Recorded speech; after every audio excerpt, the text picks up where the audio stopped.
இந்த வீடியோ நம்ம என்ன பார்க்க போறோம் அப்படின்னா ஐடிஎஃப்சி ஃபர்ஸ்ட் பேங்க்ல என்ன நடந்துட்டு இருக்கு அப்படின்றத நம்ம டீட்டெயிலா வந்து பார்க்க போறோம். நேற்றுக்கான நாள்ல 20% வந்து விழுந்திருக்கு. ஸோ அந்த ஒரு கேஸ் டீட்டெயில இப்போ என்ன அப்டேட்னு பார்க்க போறோம். அந்த இந்த பேங்கை பத்தி நிறைய அனலிஸ்ட் என்ன சொல்றாங்க, அந்த நம்மளோட ஸ்டாண்ட் இப்போ என்னவா இருக்க போகுது அப்படின்றத டீட்டெயிலா வந்து பார்க்க போறோம். ஃபர்ஸ்டா இந்த பேங்க் வந்து ஏன் 20% விழுந்துச்சு அப்படின்ற ரீசன் வந்து பார்ப்போம். இந்த பேங்க் விழுறதுக்கு பின்னாடி இருக்க ரீசன் வந்து இந்த பேங்க்ல ஃப்ராட் கேஸ் வந்து இன்வால்மெண்ட் வந்து ஆயிருக்கு. 590 கோடி ரூபாய் இன்வால்மெண்ட் வந்து ஆயிருக்கு. எந்த பிரான்ச்ல அப்படின்னு சொல்லி பார்க்கும்போது சண்டிகர் பிரான்ச்ல வந்து ஆயிருக்கு. சோ இந்த ஒரு சண்டிகர் பிரான்ச்ல 590 கோடி ரூபாய் இன்வால்மெண்ட் ஆன ரீசன்னால இந்த ஒரு மார்க்கெட்ல இந்த நியூஸ் வந்ததுக்கு அப்புறமா 20% இறக்கிருக்காங்க. இன்ட்ராடேல வந்து 66 ரூபாய் வரைக்குமே வந்து போயிருக்கு. அதுக்கப்புறமா இப்போ வந்து 70 ரூபாய் வந்து ட்ரேட் ஆயிட்டு இருக்கு. சரி, ஓகே, இப்போ இந்த 590 கோடி ரூபாய் என்ன கேஸ் அப்படின்னு சொல்லி பார்ப்போம். ஹரியானா லிங்க்டு கவர்மெண்ட் அக்கௌண்ட்ஸ் வந்து இருக்கு. இந்த ஐடிஎஃப்சி ஃபர்ஸ்ட் பேங்க்ல வந்து இந்த ஹரியானா லிங்க்டு கவர்மெண்ட் அக்கௌண்ட்ஸ் வந்து இருக்கு. சோ இந்த ஒரு அக்கௌண்ட்ஸ்ல இருந்து இங்க வந்து ஃபோர்ஜரி வந்து பண்ணிருக்காங்க. ஐடிஎஃப்சி ஃபர்ஸ்ட் பேங்க்ல உள்ள ஒரு 4 எம்ப்ளாய்ஸ் வந்து பண்ணிருக்கதா வந்து சொல்றாங்க. இவங்களும் அந்த நீங்க வெளியில இருக்கவங்க ஒரு சில பேர் கூட சேர்ந்து பண்ணிருக்கதா வந்து சொல்றாங்க. இந்த ஒரு 590 கோடி ரூபாய் எப்படி மிஸ் ஆச்சு அப்படின்னா, இங்க வந்து இந்த பிசிக்கல் செக் வந்து இருக்கும்ல, சோ அந்த ஒரு டிரான்சாக்ஷன்ஸ்ல இவங்க போடுற அமௌண்ட் வந்து ஒன்னு இருக்கும். பட் ஆனா இங்க பேலன்ஸ் வந்து அந்த அமௌண்ட் வந்து இருக்காது.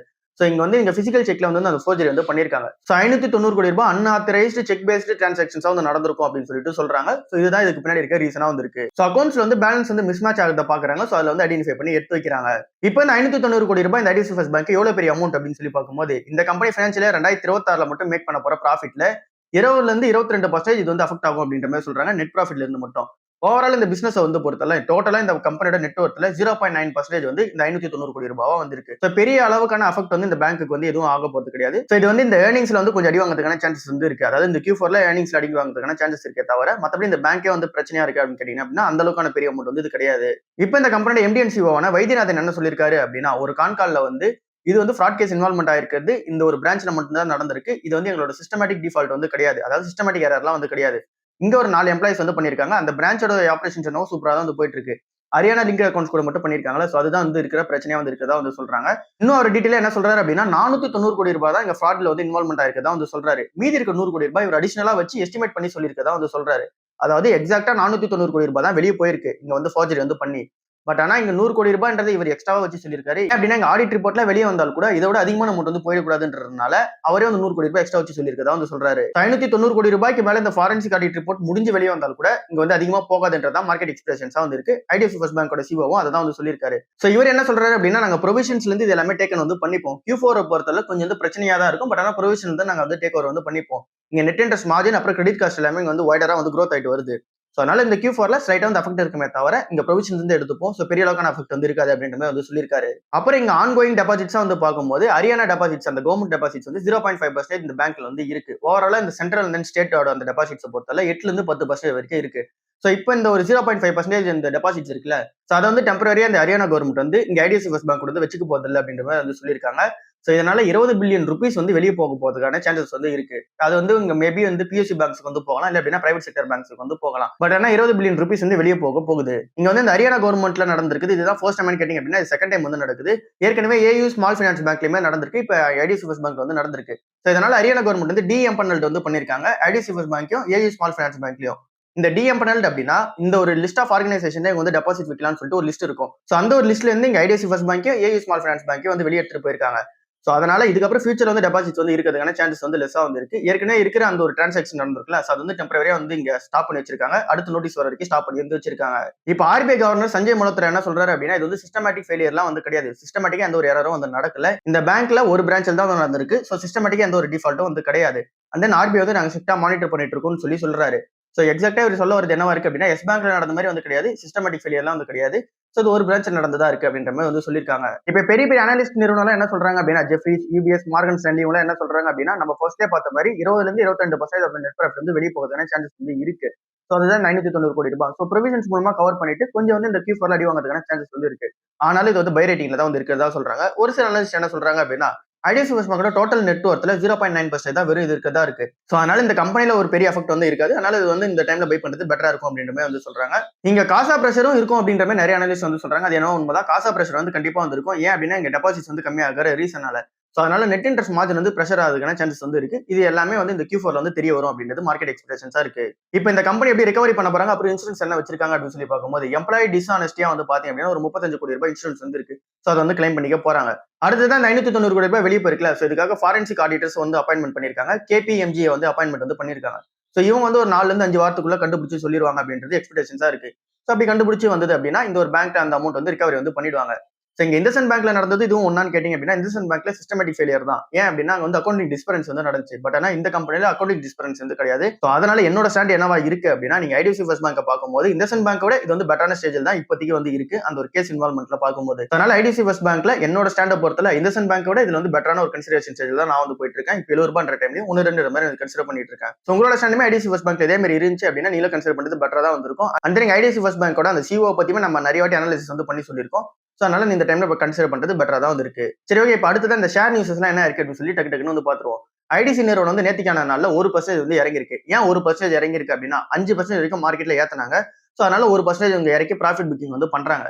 இன்னும் நிறைய அனலிஸ்ட் என்ன சொல்றாங்க அப்படின்னா இந்த சிகரெட் மேல இருக்கிற அந்த ஒரு எக்ஸைஸ் டியூட்டி வந்து போட்டாலும் இந்த கம்பெனி வந்து பிரைஸ் ஹைக் வந்து பண்ணிட்டாங்கல்ல. ஸோ அதனால இன்னும் பெட்டர் பர்ஃபார்மன்ஸ் வந்து இருக்கும். இப்போ வேல்யூஷன்ஸ் வந்து 19 வந்து இருக்கு. அதனால 440 ரூபாய் வரைக்கும் போகும்னு சொல்லி நிறைய அனலிஸ்ட் வந்து சொல்றாங்க.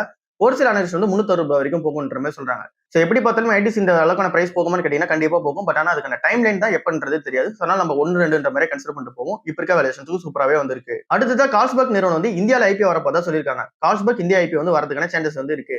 $700 மில்லியன் வந்து ரைஸ் பண்ண போறதா வந்து சொல்லியிருக்காங்க. என்ன ரீசனால இந்தியா வந்து டார்கெட் பண்றாங்க அப்படின்னா மல்டிநேஷனல் கம்பெனிஸ் எல்லாருமே இந்தியாவில் ஐ வேல்யூஷன் வந்து ட்ரேட் ஆகுது வந்து பாக்குறாங்க. ஐ வேல்யூஷன் லிஸ்ட் பண்ணிட்டு காசு வந்து வெளியே எடுத்துட்டு போறதும் பாக்குறாங்க. லைக் வந்து இப்போ எல்ஜி வந்து நடந்துச்சு, உண்டாய் மோட்டர்ஸ் வந்து நடந்துச்சு. இப்போ உண்டாய் மோட்டர்ஸ் நம்ம எடுத்தோம் அப்படின்னா அதோட அந்த வேல்யூஷன்ஸை பொறுத்தல குளோபல் லெவலில் 11ன்ற ஒரு வேல்யூஷன்ஸ் தான் ட்ரேட் ஆயிட்டு இருக்கு. பட் ஆனா இந்தியாவில் 32ன்ற வேல்யூஷன்ஸ் வந்து ட்ரேட் ஆயிட்டு இருக்கு. அதாவது இங்க பிஇ பொறுத்தவரை 11ன்றதா குளோபல் லெவலில், இந்தியாவில் வந்து 32 பிரைஸ் ட்ரேடிங்ஸா வந்து இருக்கு. ஸோ அப்படி இருக்கும்போது நமக்கு வந்து அதிகமான வேல்யூஷன்ஸ் வந்து கொடுப்பாங்கல்ல. ஸோ அதனால லிஸ்ட் பண்ணிட்டு காசு வந்து வெளியே எடுத்துட்டு போகலாம்னு சொல்லிட்டு கால்ஸ்பர்க் இந்தியா வந்து பிளான் பண்ணியிருக்காங்க. அண்ட் தென் இன்னொரு விஷயம் என்ன அப்படின்னா கால்ஸ்பர்க் வந்து இந்தியாவில் வந்து அவங்களுக்கு மார்க்கெட் இருக்கான்னு கேட்டீங்கன்னா கண்டிப்பா இருக்கு. நம்ம தான் செகண்ட் லார்ஜஸ்ட் இந்த ப்ரீவியரா வந்து இருக்கும். ஸோ அப்படி பார்க்கும்போது இங்கிருந்து அதிகமான ரெவன்யூ வந்து அவங்க மேக் பண்ணிட்டு தான் இருக்காங்க. $1.1 பில்லியன் மேக் பண்ணிட்டு தான் இருக்காங்க. ஸோ இங்க இந்தியாவில் அந்த ஐபிஓ வந்தாங்க அப்படின்னா எப்படி இருக்குன்னு சொல்லி வெயிட் பண்ணி பார்ப்போம். எல்லா ஐடி ஸ்டாக்ஸும் இறங்கிக்கிட்டே தான் வந்திருக்கு. இப்போ டிசிஎஸ் கம்பெனியை பத்தி என்ன சொல்றாங்க அப்படின்னா டிசிஎஸ் கம்பெனில இந்த ஒரு ஃபியூச்சர் ஆர்டர்ஸ் எப்படி இருக்க போகுது அந்த இந்த Q3 வந்து சொல்றாங்க.